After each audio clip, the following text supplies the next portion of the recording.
Hey boys and girls, welcome to another super exciting, outrageous toy review. Today we're looking at the Mist Hunter, a expansion for the X-Wing miniatures game that will let you add the Mist Hunter to your Scum and Villainy army. It looks like a cool ship. It's huge for a small base ship. Let's open it up and take a look inside. Alright, now we have the Mist Hunter out of the package. The Mist Hunter is actually a G1A starfighter, and it is the iconic ship that was flown by Zuckuss and Forlom. This package brings a lot of new capabilities to the Scum and Villainy armies that they haven't had before, as well as some new capabilities to the game in general. The first thing it has is you can install a cloaking device on this ship. And the cloaking device isn't as good as the Imperial cloaking device. There's a chance that when you're cloaked, you have to roll a die, and if you roll a focus result, the ship decloaks. So it's like an imperfect cloaking device. And it does use the illicit tag, so we could be taking this cloaking device and put it on other Scum and Villainy ships that have the illicit thing. It'd be cool to see a Star Viper with a cloaking device or something like that. The other interesting gameplay mechanic that this adds is a tractor beam. It's the idea that you shoot somebody, and instead of dealing some damage with it, you can start moving around enemy ships. It works a little bit like a boost. But if I'm hitting somebody, if I'm hitting you, I want to deal damage. I don't want to move you around. Maybe I'll throw you in an asteroid, maybe I won't. It seems like it's a super edge case, but it's iconic to the characters, so it's cool. The other thing is we get some more zero cost items. And our first double-sided card. This card's called Adaptability, and it gives us a choice for zero cost. I can either decrease my pilot skill by 1 or increase my pilot skill by 1.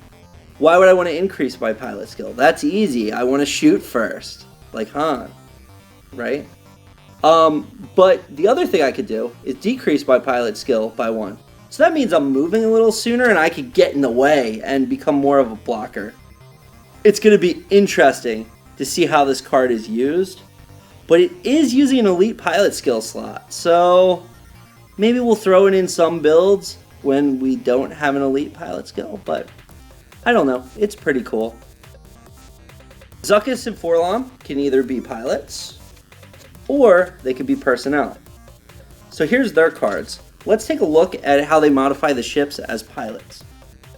If Zuckuss is the pilot and he attacks, you can roll an additional attack die, but your opponent can roll an additional defense die. You may be saying, boy, this is a zero-sum game. I'm rolling an attack die, they're rolling a defense die. Why is that good? The reason why is the die rolls in this game are skewed to benefit the attacker. So this is actually a net attack benefit. So it's kind of cool. Plus, who doesn't want to roll more dice, right? Forlom's ability is at the start of the end phase, you may assign one of your stress tokens to another ship at Rage 1. So you're doing your crazy red maneuvers, you're pushing the limit, you're doing all this stuff, and then you take your stress and you push it on to the enemy ship right next to you. That's pretty cool. Then we get these two boring, normal starfighter pilots. There's the Ruthless Freelancer. He's so ruthless, he costs 23 points. And then we have Gand Findsman, who has some cool storyline, but he's really just a 5-skill pilot instead of a 3-skill pilot. Just looking down at this, didn't even notice it earlier in the video, this ship's got 4 hull and 4 shield. This is an adorable little ship. Though it's only got 1 evade, so be prepared to beef up the evade a little bit. Let's look at Zuckuss and Forlom as personnel. Zuckuss, when attacking, he could receive any number of stress tokens to choose an equal number of defense dice and make the opponent re-roll. So basically, oh, you got great dice results against me?